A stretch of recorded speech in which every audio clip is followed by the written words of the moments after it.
Hollywood star আজকে যাবে চুল কাটতে। আমিও বায়না ধরলাম তোমার সাথেই যাব। তাই রেডি হয়ে নিলাম, যদিও আমাকে নিয়ে যাওয়ার এতটুকু ইচ্ছে ছিল না।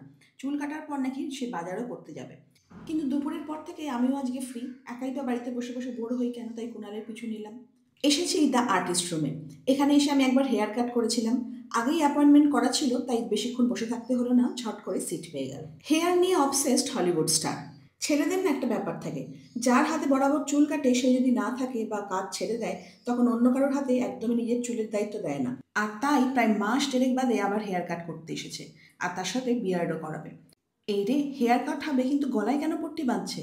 ও আচ্ছা, এবার বুঝতে পেরেছি। যাতে চুলের কোনো কণাই গায়ের মধ্যে না পড়ে, একদম এয়ার টাইট। যদিও দ্য আর্টিস্ট রুমটা কিন্তু আমিই সাজেস্ট করেছিলাম, কেননা আমি এখানে একবার হেয়ার কাট করে গেছিলাম আর অসম্ভব ভালো ছিল, তোমরাও খুব পছন্দ করেছিলে, মনে আছে? কিন্তু এখন এসে ভাবছি কেনই বা আসলাম, কতক্ষণই বা বসে থাকবো, বসে বসে বোর হচ্ছি। আর একজন কিন্তু এটা দেখে বসে বসে বেশ মজাই নিচ্ছে। দেখেছো তো, বারবার করে বলেছিলাম এসো না, বসে থাকতে হবে। আমিও মুখে প্রিটেন্ড করছি না না আমি একদম ঠিক আছি। অনেকবার রিকোয়েস্ট করাতে ভাবলাম যাই, আমিও তাহলে কিছু একটা সার্ভিস নিই। টাইমটাকে একটু কিল করতে হবে। এবার তোমাদের বলি, দ্য আর্টিস্ট রুমের ওনার দেবশ্রী। দেবশ্রী কিন্তু আমাদের পূর্ব পরিচিত, কেননা ও হচ্ছে কুণালের ক্লায়েন্টও। তো ওর হাতেই আমি আগে হেয়ার কাট করে গেছিলাম, কিন্তু এখন তো হেয়ার কাট করার কোনো ইচ্ছা নেই। তো ও আমাকে সাজেস্ট করে যে তুমি একটা ভালো মাসাজ নিয়ে নাও, তোমার অনেক বেশি রিল্যাক্স লাগবে। আর ও হচ্ছে দ্য আর্টিস্ট রুমের স্কিন এক্সপার্ট সুস্মিতা। ওর সাথেই দেবশ্রী পরিচয় করিয়ে দেয়, বলে ম্যামের কী কী রিকোয়ারমেন্ট তুমি জেনে নাও। সুস্মিতা প্রথমে আমার স্কিন সম্বন্ধে অ্যানালিসিস করে নেয়। আমার কোনো প্রবলেম আছে কিনা, কী ধরনের স্কিন, সেন্সিটিভ কিনা, বা র্যাশ পিম্পলের কোনো সমস্যা আছে কিনা। তোমরা সবাই জানো যে ভগবানের কৃপায় আমার স্কিন নিয়ে কোনো প্রবলেম নেই। আর সারা বছর আমি শুভজিৎ অর্গ্যানিক কেয়ারের সমস্ত হার্বাল প্রোডাক্টস ইউজ করি। তবে হ্যাঁ, মাসে একবার করে এরকম স্ট্রেস ফ্রি মাসাজ নেওয়া যেতেই পারে। 21 বছর বাদে আমি এই স্যালনে এসে প্রথম মাসাজ নেব। এখানে আমাকে টাওয়াল আর ড্রেসও দিয়ে দিয়েছে, যেটা আমি চেঞ্জ করে নেবো। আর বাবারই কত মেশিনপত্র, এগুলো দিয়ে আজকে আমার অপারেশন হবে। আমি এগুলো সম্বন্ধে বেশি বুঝি না, তবে সুস্মিতা আমাকে বললো তোমাকে একটা ব্রাইডাল গ্লো ফেসিয়াল দেওয়া হবে, আর সাথে তো মাসাজ আছেই। আর বিশ্বাস করো, ঠিক এটাই আমি চাইছিলাম। এসি চলছে, হালকা হালকা ঠান্ডা, যদিও আমার গায়ের উপর একটা টাওয়াল দেওয়া রয়েছে।